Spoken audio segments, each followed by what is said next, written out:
मित्रों नमस्कार। भारत माता की जय, वंदे मातरम, जय श्री राम। मित्रों मैं दिलीप पांडे, स्वागत है आपका मेरे यूट्यूब चैनल में।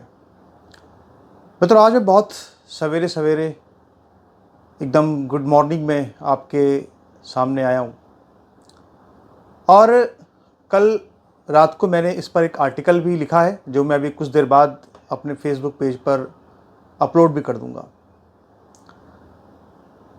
मित्रों एक हमारे देश के अंदर एक खान सड़ हैं, उनको खान सड़ कहना ज़्यादा उचित है, और अंजना ओम कश्यप के बीच में एक विवाद शुरू हो गया है। वैसे तो थोड़ा सा मामला पुराना है, लेकिन इस मामले में कुछ जो विचार मैं व्यक्त करना चाहता हूँ मैं समझता हूँ काफ़ी महत्वपूर्ण है, और ये जो बात मुख्य धारा में आनी चाहिए थी ये बात अब तक भी मुख्य धारा में आई नहीं, इसीलिए इस पर वीडियो बनाना ज़रूरी है। मित्रों अंजना ओम कश्यप हों चाहे और भी बहुत से न्यूज़ चैनल्स हैं, एक जो नैरेटिव शुरू किया था, एक जो नैरेटिव गढ़ा था, एक जो मोदी विरोधी मीडिया था उसने कि ये सब गोदी मीडिया है, वो नैरेटिव देश का एक 40% का वो हिस्सा जो कि मोदी को वोट करता है उसको मानने को तैयार बिल्कुल भी नहीं था। खास तौर पर अगर देखा जाए तो जो सामान्य वर्ग है, जो बीजेपी का कोर वोट बैंक है, वो भी कभी इस चीज़ को स्वीकार नहीं करता था कि ये कोई गोदी मीडिया है या कोई गोदी मीडिया जैसी कोई चीज़ है। लेकिन यूजीसी रेगुलेशन जो आया उसके बाद मीडिया की भूमिका जिस तरह की नकारात्मक रही और जिस तरह से मीडिया ने पूरी तरह से उस इतने बड़े आंदोलन का बायकॉट किया या सरकार के निर्देशों पर उसको कवर नहीं किया, उससे ये बात एकदम साफ हो गई कि वाकई में सरकार का दबाव मीडिया पर है और सरकार अपने दबाव के माध्यम से वही करवाती है जो चाहती है। कोई डिबेट नहीं हुई इस मामले पर, और ना ही कोई इस पर प्रवक्ता आया बीजेपी का बोलने के लिए, ना ही किसी पत्रकार ने बीजेपी के किसी प्रवक्ता से इस पर कोई कभी सवाल पूछा। यानी अगर देखा जाए तो इस पूरे मामले ने मीडिया की छवि को और धूमिल किया, और उस 40% लोग जो कभी इस गोदी मीडिया कहे जाने वाले गोदी मीडिया के पक्ष में खड़े होते थे, आज वो भी विरोध में हो गए। आज वो भी कहते हैं साहब कि ये तो गोदी मीडिया। तो हम अंजना ओम कश्यप को या और जो पूरा न्यूज़ एंकर्स तमाम हैं उनको लेकर के मैं कोई विशेष टिप्पणी नहीं करना चाहता। हालांकि अंजना ओम कश्यप पर आगे बाद में बात करेंगे अवश्य, लेकिन सबसे पहले तो हम खान सड़ पर ही बात करेंगे। सड़जी, एक सड़जी आपने देखा दिल्ली में आए थे, एक और सड़जी ये जो है ये बिहार वाले सड़जी हैं। इन्हें कुछ आता जाता नहीं है, सिर्फ कोरी गप्पे इनको हाँकना आता है। कोरी गप्पे इनसे हंकवा लो, जहाँ पर कहीं भी डीप नॉलेज की ज़रूरत है इनके पास कोई डीप नॉलेज नहीं है, ये कोई पुस्तक नहीं पढ़ते हैं। और इनकी मैं आपको बताऊं एक और ख़ास बात कि अगर हम किताबों को अध्ययन करें तो बहुत एक इतिहास का विद्यार्थी थोड़ा बहुत सामान्य ज्ञान जो रखता है उसके उतना भी ज्ञान इनको नहीं है इन खानसड़ को। इनकी स्थिति है, लेकिन इन्होंने बच्चों को मूर्ख बना करके कहें अपना प्लेटफॉर्म तैयार कर लिया, और सबसे ज़्यादा इन्होंने मूर्ख बनाया पता है किसको? इन्होंने सबसे ज़्यादा मूर्ख बनाया राष्ट्रवादियों को। मित्रों हमारे देश के अंदर जो बूढ़े बुजुर्ग हैं उनके बीच में या इतिहास में बहुत सी कहावतें शुरू आई हैं हमारे जनमानस में। उन्हीं में से बहुत सी कहावतें हैं, उनमें से एक कहावत है, मैं आपको बता रहा हूँ, अवधी भाषा की कहावत है, जरा ध्यान से सुनिएगा। कुकुर पानी पिए सूखा, लेकिन विश्वास करो न कभी तुरुक्का। इसका मतलब क्या है? बड़े बुजुर्ग ये कहते हैं कि अगर कभी कोई ये कहे कि उसने किसी कुत्ते को पानी सुड़क कर पीते हुए देखा। दो तरह के जीव होते हैं, एक वो जो पानी को, जैसे कुत्ते और बिल्ली, जो अपनी जीभ को चम्मच की तरह बनाते हैं, पानी में मुंह डालते हैं और पानी को पीछे की तरफ धकेलते हैं जीभ को चम्मच बना करके। ठीक है, एक तो इस तरह के होते हैं जो पानी को लपक लपक कर पीते हैं, और कुत्ता पानी को ऐसे ही पीता है। लेकिन दूसरे वो जीव होते हैं जो कि पानी को सुड़क कर पीते हैं, पानी को खींचते हैं, जैसे गाय, बैल, भैंस, इंसान, ये सब। तो जो बड़े बुजुर्ग हैं वो क्या कहते हैं कहावत में कि अगर कभी कोई ये कह दे कि कुत्ते ने इंसान की तरह से पानी को खींच कर पिया, सुड़क कर पिया, तो उस पर विश्वास कर लेना। लेकिन अगर कोई तुर्क यानी कोई जिहादी अगर कोई बात कहे तो उस पर कभी विश्वास मत करना। ये बहुत पुरानी कहावत है। लेकिन आरएसएस के जो राष्ट्रवादी लोग हैं, जो कहते हैं कि हम राष्ट्रवादी हैं, उनमें भी कुछ जो उदारवादी लोग कहते हैं अपने आप को कि हम उदारवादी हैं, वो जो उदारवादी लोग हैं, उन उदारवादी लोगों के वजह से, और कुछ अधिकांश जो राष्ट्रवादी हैं जो बिल्कुल भावुक होकर के सोचते हैं, अधिकांश भावुक होकर ही सोचते हैं, उन लोगों ने ही इस खान सड़क का निर्माण किया। इस भस्मासुर को बनाने के लिए वही लोग जिम्मेदार हैं।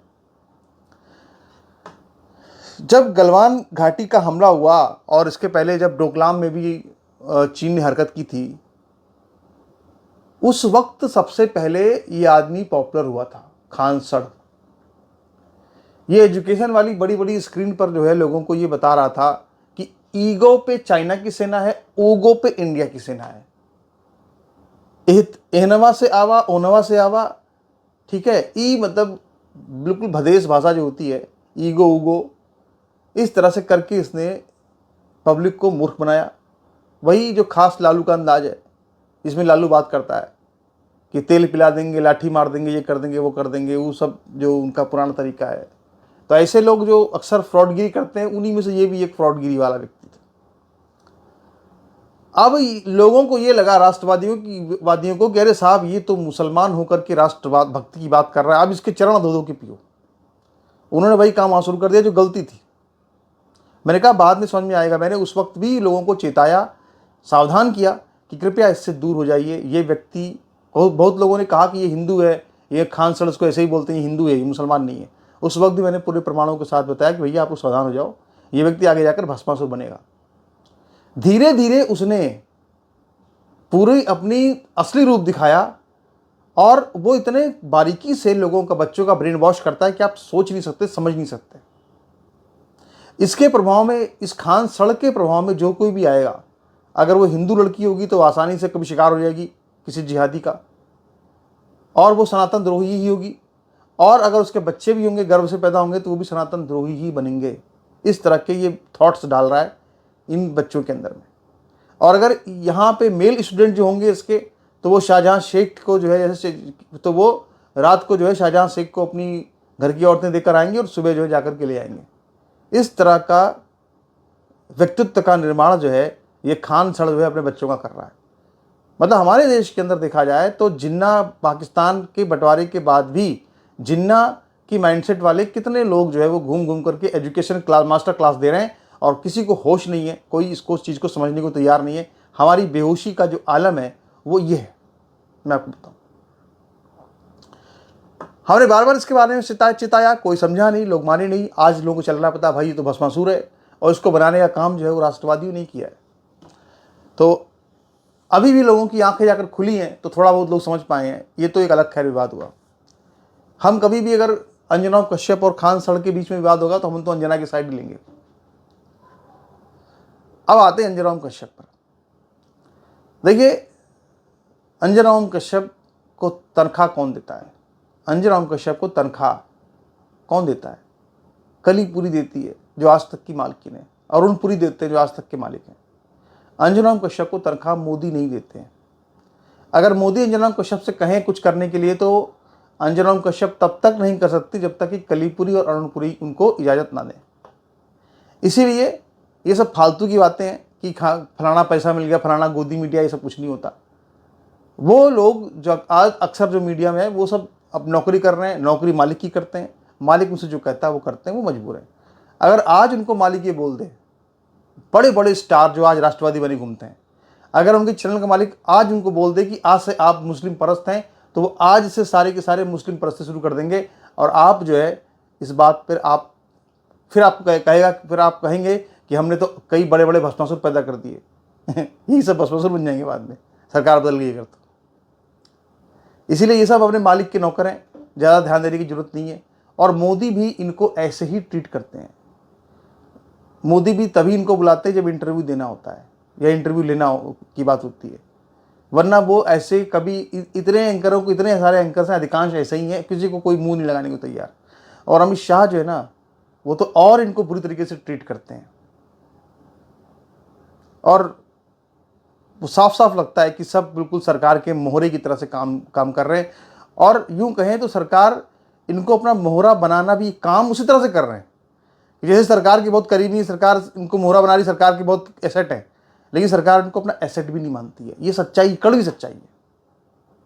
तो ये मीडिया जगत की सच्चाई को समझाने के लिए हमने आपको ये पूरा एक वीडियो बनाया है। तो आप ये समझ लीजिए कि इस विवाद में कि कौन अच्छा कौन बुरा, ये कौन बद अच्छा बदनाम बुरा, ये की बात नहीं है। हमारा जो फोकस है वो इस बात पे, जो हमने शुरू में आपसे बात कही थी कि कुकुर पानी पिए सुरुक का, पर कबहू न करो विश्वास तुरुक का, जो हमारे पुरखों ने बात कही, उस बात पे हमको चलना है बस। और किसी बात पे हमको ज़्यादा इधर उधर जाने की ज़रूरत बिल्कुल भी नहीं है।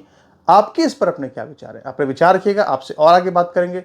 मेरी कोशिश है कि आज आपको 2 और वीडियो बनाएं। कल परसों भी कोई वीडियो नहीं हो पाया था शायद, और कुछ ना कुछ ऐसी चीज़ें हो जाती हैं। अब मेरा प्रयास रहेगा कि लगातार वीडियो बने। जल्दी हम ऐसे ही अपनी चीज़ों को फिर से स्टार्ट करेंगे, जैसे पूरा हम लोग पहले करते थे। पूरी कोशिश मेरी रहेगी। आप सभी से मेरी प्रार्थना है कि साथ में जुड़े रहिए, आगे भी आपसे बात होती रहेगी। नमस्कार।